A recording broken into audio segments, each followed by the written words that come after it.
अस्सलाम वालेकुम। मेरा नाम मोहम्मद शुएब है और आप देख रहे हैं शेबी बिटकॉइन यूट्यूब चैनल। आज के दिन मेरा टॉपिक क्रिप्टो मार्केट की अपडेट देना है, बिटकॉइन और इथीरियम का एनालिसिस करना है। और आज हफ्ते का पहला दिन है, तो आज के दिन जो है वोलेटिलिटी एक्सपेक्टेड है, उस बारे में बात करेंगे। तो सबसे पहले यहाँ पर मेरे पास बीटीसी का चार्ट ओपन है और बीटीसी के बाद इथीरियम का, शिबा इनू और एक कॉइन जो कि एक्सट्रीमली पम्प किया है, YGG कॉइन। तो उस बारे में जो है हम बात करेंगे।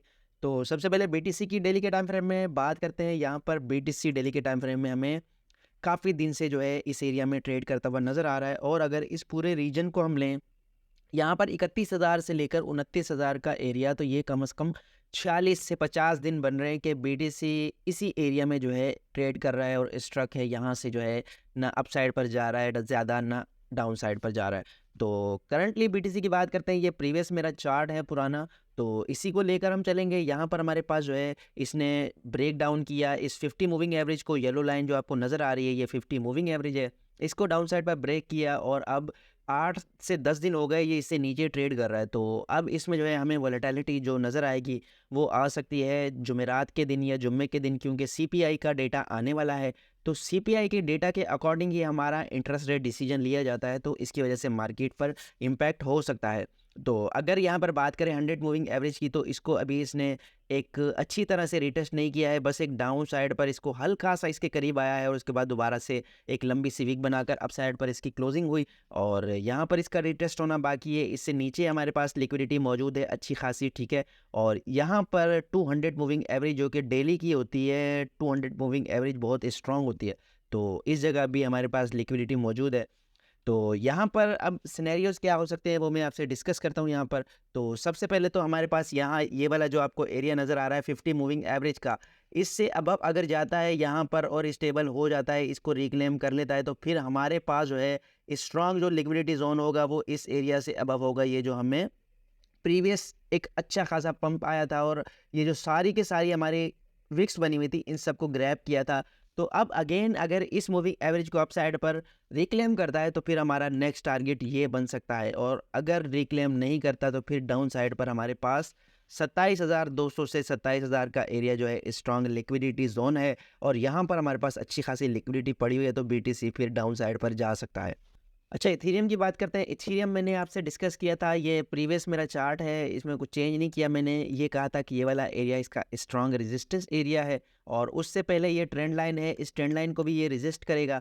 तो मुसलसल डाउन साइड पर जा रहा है और एक ट्रेंड लाइन अगर हम ड्रॉ करें तो ट्रेंड लाइन भी हमें बनती हुई नज़र आ रही है, जो बार बार इसको रिजेक्ट कर रही है और डाउन साइड पर ये स्ट्रांगली सपोर्ट कर रहा है इस वाली ट्रेंड लाइन को। और 1825 के करीब ये ट्रेंड लाइन है। अगर बीटीसी डाउन साइड पर जाता है तो ऑब्वियसली इसने भी डाउन साइड पर जाना है।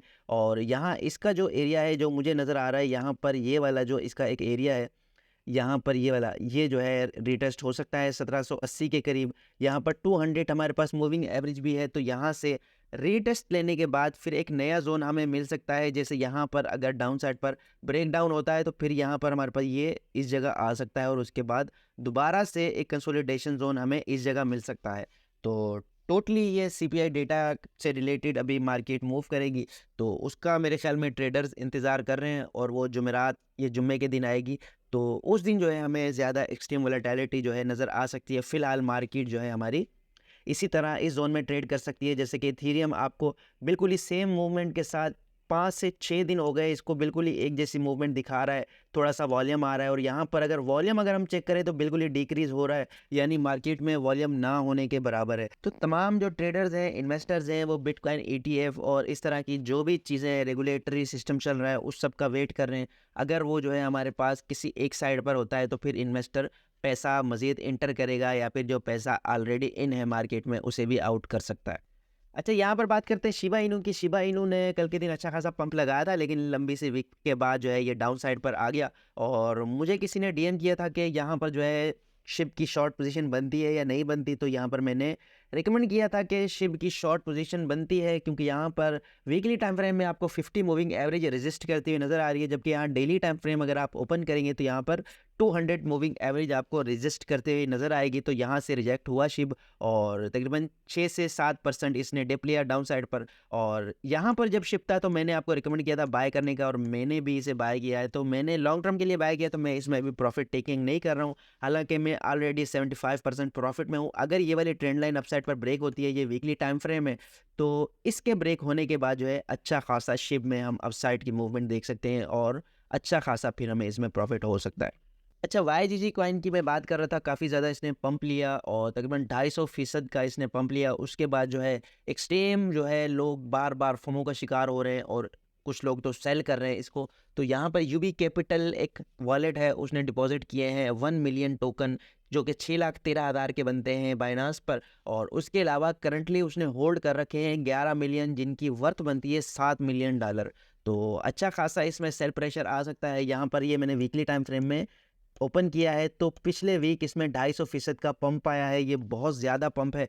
तो अभी मैं इसकी आपको बिल्कुल भी बाइंग रिकमेंड नहीं करूँगा, ये अपनी स्ट्रॉन्ग यहाँ पर रेजिस्टेंस पर है और यहाँ पर इसे अच्छा खासा रिजेक्शन मिलेगा और आप अगेन इसे बाय करना चाहते हैं तो यहाँ पर ये वाला इसका एरिया रह सकता है जहाँ आप इसे अगेन बाय कर सकते हैं। उससे पहले यहाँ पर मेरी तरफ से इसमें बाइंग रिकमेंड नहीं है, क्योंकि अभी इसमें अच्छा खासा सेल प्रेशर आने वाला है। और फॉर लॉन्ग टर्म आप अगर इसको होल्ड करना चाहते हैं तो ज़रूरी नहीं है दोबारा भी इसमें कभी ऐसा वॉल्यूम आए। ये वेल्स की इन्वॉल्वमेंट होती है, अच्छा खासा वो वॉल्यूम डालते हैं लो मार्केट कैप टोकन देखकर और फिर उसमें आपको फंसाकर अच्छा खासा प्रॉफिट टेकिंग कर लेते हैं।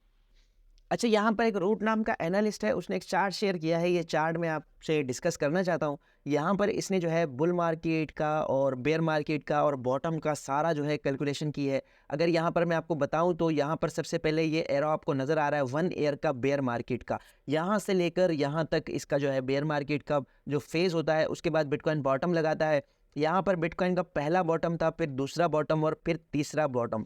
ये हर 4 साल में एक बार बिटकॉइन का बॉटम लाजमी लगता है, तो ये ऑलमोस्ट सेम जगह पर लगा, बिल्कुल ही सेम एरिया में, ठीक है। और उसके बाद दूसरा एरो जो है हमारा 6 मंथ वो रिकवरी का एरिया होता है, जिसमें हमने अभी भी BTC को रिकवर होते देखा।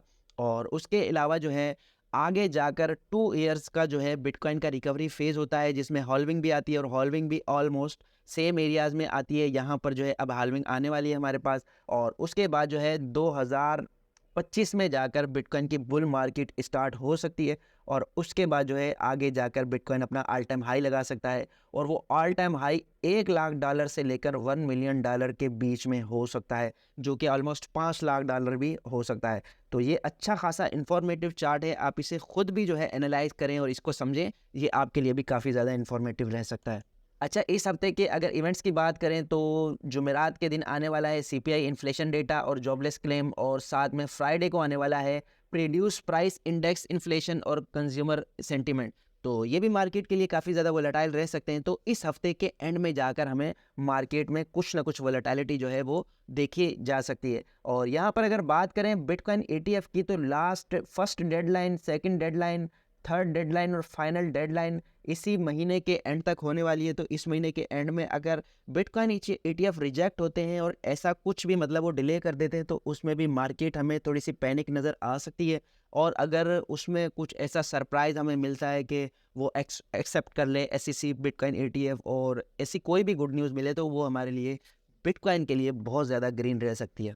अच्छा, लास्ट में डॉक्टर प्रॉफिट का मैं आपसे शेयर करना चाहता हूँ चार्ट। उसने हर इतवार को जो है अपना एनालिसिस शेयर करना होता है, तो यहाँ पर उसने जिस हिसाब से एरियाज़ बनाकर दिए हैं, मैंने इसकी रिपोर्ट पढ़ी है, तो मैं आपसे जो है वो रिपोर्ट शेयर करना चाहता हूँ। यहाँ पर इसने ये एक लाइन बनाई है, ग्रे कलर की आपको लाइन नज़र आ रही है। इसने कहा है कि अगर इससे ये जो वाइट कलर की लाइन आपको नज़र आ रही है, ये 50 मूविंग एवरेज है। इसका कहना है कि अगर इससे नीचे ही ये ट्रेड करता रहा तो फिर डाउन साइड पर जाने के चांसेस हैं, जिसमें सबसे पहले तो ये 28,000 से डाउन साइड पर जाएगा और यहाँ से लिक्विडिटी ग्रैब करेगा, ठीक है। और उसके बाद इसने मज़ीद डाउन साइड पर जाना है और लास्ट बिग लिक्विडिटी पूल जो है वो 25,000 से 24,000 के एरिया में है और ये इसका फाइनल एरिया है, ठीक है। ये तो हो गया एक सिनेरियो। और दूसरा सिनेरियो इसके मुताबिक अगर ये जो 50 मूविंग एवरेज है इससे अबव ये रिक्लेम कर लेता है, तो फिर हमारे पास जो बिग लिक्विडिटी पूल है वो 32,000 के एरिया में है और यहाँ से जो है ये पूरा ये जो 31,000 का हमारे पास एक लास्ट वीक था, इसको अप साइड पर रिक्लेम करेगा।